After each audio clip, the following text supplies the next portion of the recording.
We got a special one for you today. Lindsey Bradley, our first lady on the show to come out and represent for the ladies of Canada. I definitely want to thank you for coming on to the show and giving us your time, and I really appreciate it. Yeah, thanks for having me. I'm stoked to be on here. No problem. So tell me a little bit about yourself, Lindsey. Give me a little bit of backstory, a little bit of history about you, because I don't know too much. Yeah, no, I just from Matonabbee, Ontario, a little township outside of Peterborough, Ontario.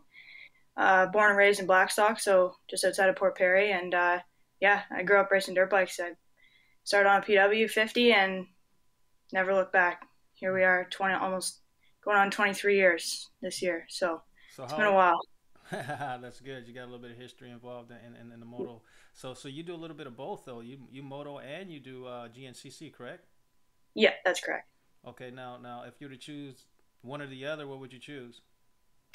It's a tough sell. I mean, I get that question a lot, and I think I raced moto growing up, and then the last 5 years or so, I've done a little bit more off road, and then kind of back to the moto in 2019. So I don't favor one or the other usually. I find that though racing moto after racing the woods, I'm much more confident, hard pack ruts and stuff, and then vice versa too. Like I'm much more confident now in the woods having that moto background. So it kind of goes hand in hand, and it's you're able to use pros and cons of both, I guess, kind of. So I don't really prefer one or the other, but Hmm. yeah. Okay. Now, how'd you get involved with the GNCC since you were doing your moto at first, and when you train and you get a little practice in, like where do you go for your GNCC? Do you got a place where you can train? Because it's different than moto. You can just go to a track in moto.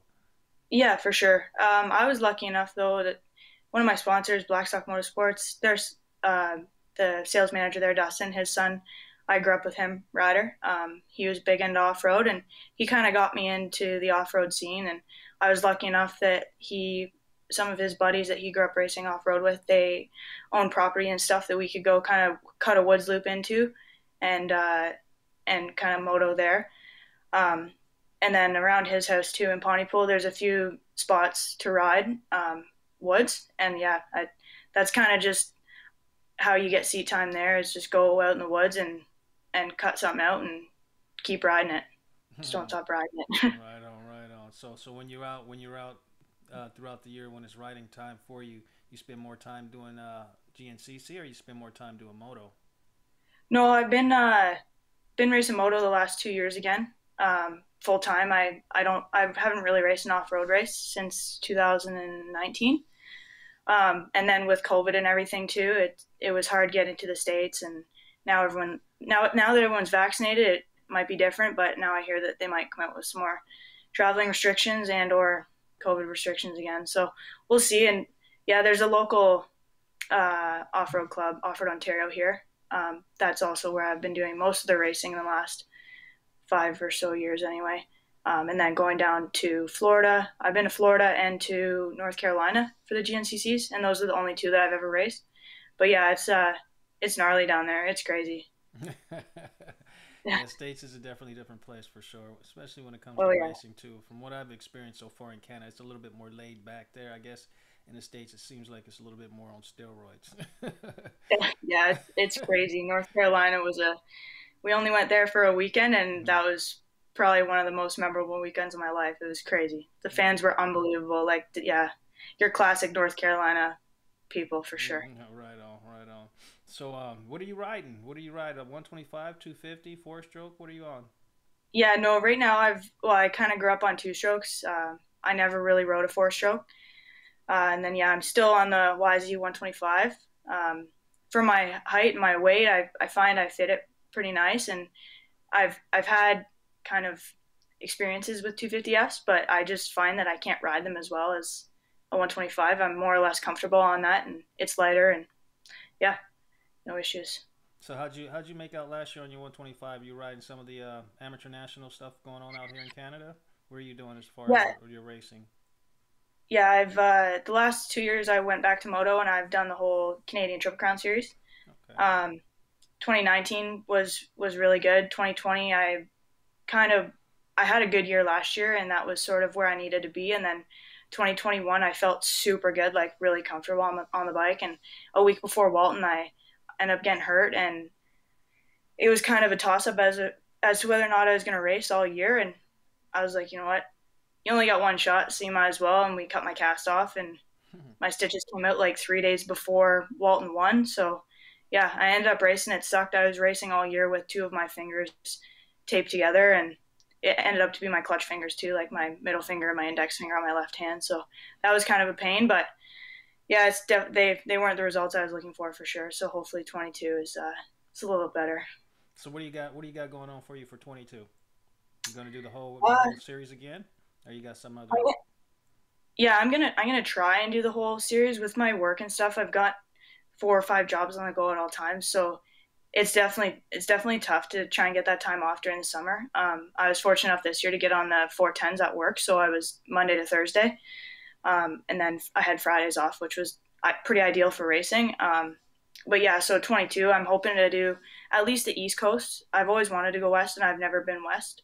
Um, but yeah, I don't know. Well, it's kind of up in the air still so far. What class are you racing? Well, for the Triple Crown Series, I'm in the WMX class. I double classed actually this year at Deschambault and raced premix and WMX. So that was a lot in one day because you're literally riding all morning. Like I barely came off the track for my the guy that was helping me out there, my mechanic. He had a gas can at the line because I came off from the women's practice, went right back out, and went out for premix practice, and then I had like 15 to 20 minutes before my staging closed for the women's first moto, and then I came right off the track and right back to the start. Skipped the hot lap because I was already on the track, and then just had like a 2 or 3 minute break while the boys were on the track, and then went right back out for premix. So I double classed there. I don't know if I could do it all year, honestly. Yeah. It I was pretty dead by the end of that, but yeah, it's it's crazy. Yeah, that's tough racing all those classes, man, especially back to back and not much time to rest, man. I know it benefited you in a way, but it also made you tired at the same time. So yeah. Right on, right on. That's cool. So, you said you got 5 jobs. You're working 5 jobs. How the heck do you do that? Yeah, I got four anyway, and people would consider it five. I work for the city part time during the summer, so I'm on a temp contract there, and then transfer over to the rinks for the winter, also for the city. So I go from public works to um, the rinks during the winter, and then I've got confined space industrial rescue, and then I'm a full time ski and snowboard instructor during the winter, uh, and then I'm also a volunteer firefighter. So I've kind of got a lot on the go at all times, and people are always like, I don't know how you keep up with your schedule. I'm like, I don't Yeah, know, man. man. That should Honestly, I be have no illegal. idea. When do you sleep? I don't Yeah. really know, to be quite honest with you. Wow. Wow, man, you got a lot going on. So, let me ask you this: with all that going on and it's time to race, I mean, you seem like you're pretty handy. You turn your own wrenches when it comes to a local race you're doing. Oh yeah, yeah. I was fortunate enough. My dad was helping me out until I was like 17. He was there. He was there for me from day one. So I can't thank him enough for that. He kind of stepped away from that though. Around that age, yeah, 17, 18 ish, and I've been doing it on my own since I bought a moto van and yeah, pack it up every weekend and kind of just whoever I can grab on the way to the line. Hey, can you come set my oil shop button? Yeah, sure. No, but yeah, I do have a couple buddies like Seth Hughes and actually Steve Sims and Sam Gaynor, Jeff Gaynor. They were really good to me the last couple of years, and they're really good at just saying, hey, if you need a hand, don't be afraid to ask. And they're That's always right cool. there for me. That's cool. It seems like those guys are around the racing scene pretty much full time, and they always Oh got yeah, their services going out there. That's a beautiful thing because it's like every story that I cover, somebody has something positive to say about the gainers, and that's a beautiful oh thing. yeah. Right on, right on. So are you looking to turn pro, or what is your goals in motocross say within the next couple years?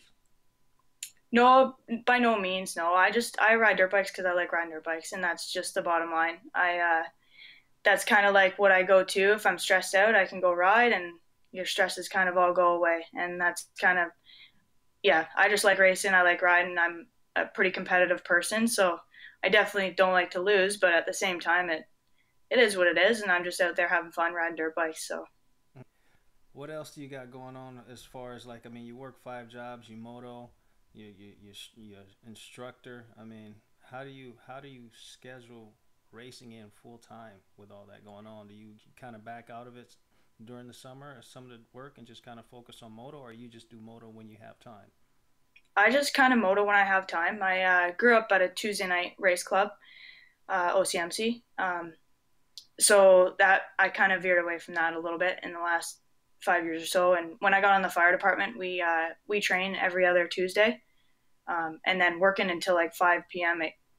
You only have like 2 more hours daylight after that, so it's hard to ride definitely during the week, especially when I'm working. But I just try and make time for riding whenever I can. And if I can't get out during the week, it is what it is. And I just remember this summer after I got hurt, I took one of the guys from the fire hall over to a track that was 5 minutes from my house, and I was like, I need you to come set my whole shot button like 1,000 times, and if I can do like 1,000 starts and be okay, I'm gonna race this weekend. And then yeah, we cut my cast off, went there, and yeah, went for it. So is there anybody that you like to thank before we wrap this interview up? Yeah, for sure. Long list of sponsors that keeps the dream alive. Really, my mom and dad, Steve Sims at SSR. He's been there from day one. If it wasn't for him and the guys at Blackstock Motorsports, Josh and Dustin, they scrambled this year to get me a bike when COVID was hard to get bikes. True North Motorsports, all those guys, they do a lot for me. TLD, OGs, Natty Seats, Pirelli Tires, Hero Goods and Services. Um, Rhino Power Canada, Hinson Clutches, Works Connection, 139 Designs. I mean, the list goes on, and I can't thank those guys enough.